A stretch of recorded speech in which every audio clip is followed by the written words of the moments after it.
uma das famílias mais poderosas dos Estados Unidos. Um fotógrafo que teria filmado um grupo satânico realizando assassinatos. Uma mulher morta e pendurada em uma árvore. O que esses 3 casos têm em comum? Os 3 aconteceram no Halloween. Esse é o 3º vídeo do especial de Halloween do canal, e nele eu irei abordar 3 crimes macabros que aconteceram no Halloween. Mas antes de iniciarmos, não esqueça de deixar o seu like nesse vídeo, se inscreva no canal e ative o sininho de notificação para não perder nenhum vídeo. E também me siga no Instagram, que é @CamilaGSantos. Por lá eu converso bastante com vocês e também aviso quando sai vídeo novo aqui no canal. Agora vamos aos casos.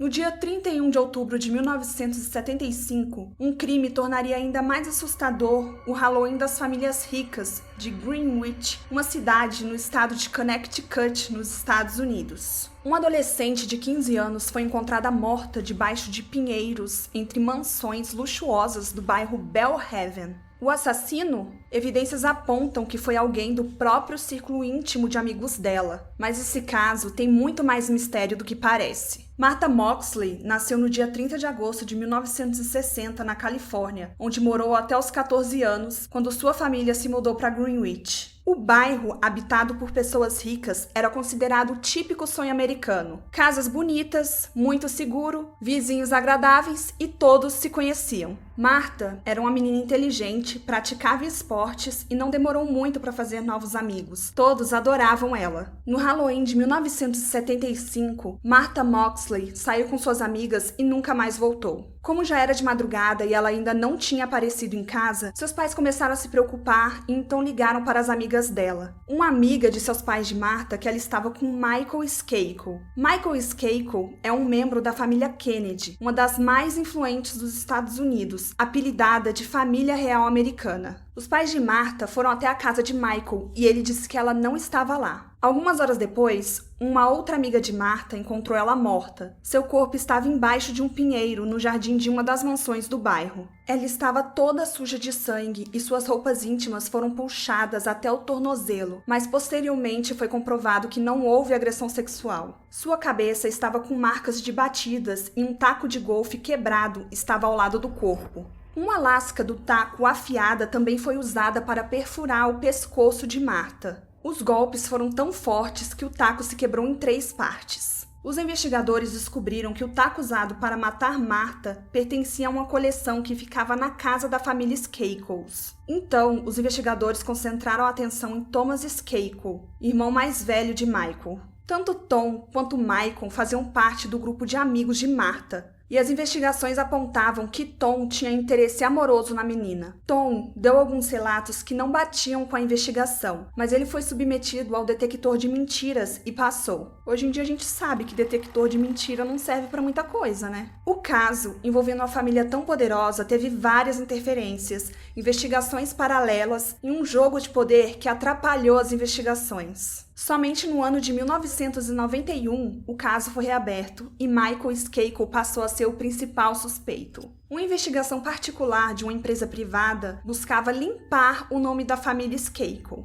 Mas a situação saiu de controle e os investigadores descobriram que Tom e Michael haviam mentido há anos atrás. Tom estava com Martha até aproximadamente 10 horas da noite, horário provável de sua morte. Michael chegou a subir em uma árvore que ficava de frente para o quarto de Martha e ficou se tocando enquanto espiava ela no Halloween. As investigações apontavam que os dois tinham interesse em Martha, e isso podia ter desencadeado um conflito. Colegas de uma escola para jovens problemáticos que Michael frequentou após o crime disseram aos investigadores que Michael se gabava de ter escapado impune de um assassinato por ser um membro da família Kennedy. As investigações deixou cada vez mais claro que Michael tinha ciúmes de Tom e Martha, e a garota não tinha o mesmo interesse que ele tinha por ela. A promotoria conseguiu provar que Michael tinha acesso à arma do crime, motivo e deu declarações que batiam com as ações do assassinato. No dia 7 de julho de 2002, Michael foi condenado a 20 anos de prisão por assassinar Martha Moxley. Porém, em 2013, Michael saiu da prisão, pois foi alegado que sua defesa não tinha sido eficiente e ele não havia tido um julgamento justo. A situação foi amplamente divulgada como um caso de privilégio de uma pessoa rica e parte de uma família importante saindo ilesa de um homicídio. E a partir daí foi uma verdadeira luta nos tribunais. No ano de 2016, a Suprema Corte decidiu que a condenação estava correta. Mas em 2018, a decisão foi novamente revertida e a condenação foi considerada falha. Atualmente, Michael Skakel está livre. Membros da família de Michael e outras pessoas que investigaram o caso acreditam que Michael é inocente, sendo perseguido por conta da cobertura midiática da época, sedenta por um culpado a qualquer custo. A família de Martha Moxley acredita que ele está livre por conta de conexões poderosas que sua família tem. Esse caso é envolvido em muitos mistérios e coincidências difíceis de acreditar. Ronald Sisman era um fotógrafo de 39 anos que morava em um apartamento no terceiro andar de um prédio na ilha de Manhattan, em Nova York. No dia 31 de outubro de 1981, Ronald estava com sua namorada, Elizabeth Platzman, de 20 anos, em seu apartamento quando foram brutalmente assassinados. O casal foi espancado e baleado várias vezes, e a casa foi revirada e saqueada. Uma arma de fogo registrada no nome de Ronald também havia sumido do apartamento. A polícia iniciou as investigações com a hipótese que o assassino era alguém conhecido de Ron, já que não havia nenhum sinal de entrada forçada no apartamento. E curiosamente, pouco tempo atrás, Ron tinha pedido 2 licenças para porte de arma de fogo, alegando que alguém tinha invadido sua casa e que ele se sentia ameaçado. Os investigadores trabalhavam com a possibilidade de o assassinato ter sido causado por conta de drogas, já que a atriz Melanie Heller havia acusado Ron de ser um viciado e tentar forçá-lo a usar droga quando os dois estavam trabalhando juntos. No entanto, as acusações da atriz não foram para frente na época e as investigações ficaram estagnadas por um tempo. E é aí que as coisas começam a ficar realmente assustadoras. O caso teve uma reviravolta inesperada quando um informante disse à polícia que David Berkowitz, um famoso serial killer, havia contado que o culto satânico do qual ele fazia parte estava por trás do assassinato do casal. David estava comentando na prisão que Ron Sisman havia filmado um assassinato sendo cometido pelo culto satânico e que eles foram até o apartamento atrás das filmagens. David Berkowitz é um famoso assassino em série, também conhecido como filho de Sam e assassino do calibre 44, por conta do calibre da arma que ajudou a polícia a identificar seu envolvimento com as diversas vítimas que fez. David Berkowitz nasceu no dia 1 de junho de 1953 em Nova York e foi entregue à adoção ainda bebê e mais tarde foi adotado por um casal. David teve uma infância e adolescência complicadas, rejeitando seus pais adotivos, tendo problemas na escola e nutrindo um complexo de inferioridade que dificultava muito o seu convívio social. Ele carregava um sentimento de culpa muito forte por terem dito para ele que sua mãe biológica morreu durante o parto. Tudo piorou quando sua mãe adotiva morreu vítima de câncer e ele foi morar sozinho com seu pai em outra casa. Durante a adolescência e no início da fase adulta, David gostava de andar sozinho pelas ruas e provocar incêndios na vizinhança, e ele nunca foi responsabilizado por isso. Sua relação com seu pai adotivo foi piorando cada vez mais, até que ele foi deixado sozinho com 18 anos em Nova York e o seu pai se mudou para a Flórida e se casou novamente. David entrou para o exército, foi servir na Coreia do Sul e enviou uma carta pedindo para o pai adotivo esquecê-lo. Aos 21 anos de idade, David decidiu procurar os seus pais biológicos. Ele acabou descobrindo que sua mãe biológica estava viva e decidiu ir conhecê-la. Ele descobriu também que era fruto de um relacionamento extraconjugal de sua mãe com um empresário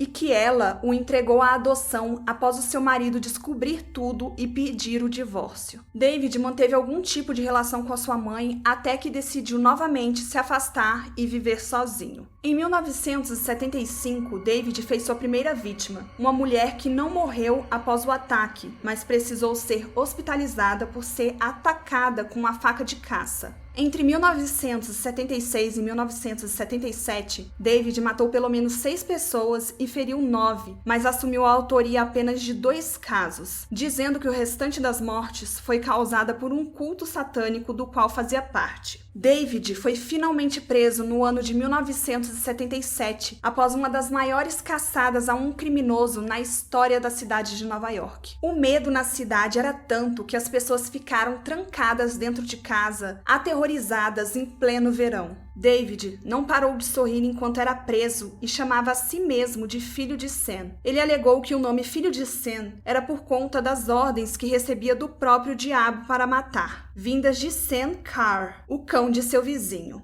Um tempo depois, David assumiu que a história do cão era mentira e que tinha inventado tudo por medo do culto satânico que havia se juntado. Ele alegou também que esse culto matou a maioria das pessoas e que ele só assumiu a autoria para fugir deles. Hoje em dia, David Berkowitz cumpre pena de prisão perpétua. Ele se tornou cristão, lançou livros com temáticas espirituais e recusou 2 pedidos de liberdade condicional, preferindo ficar na prisão. Apesar de, na época, David ter sido interrogado sobre o assassinato do casal e ter dado algumas informações que coincidiam com o andamento da investigação, a história de que um culto satânico teria ido atrás de Ron por ele ter filmado um assassinato nunca foi comprovada. E os assassinatos de Ronald Sisman e Elizabeth Platzman permanecem um mistério.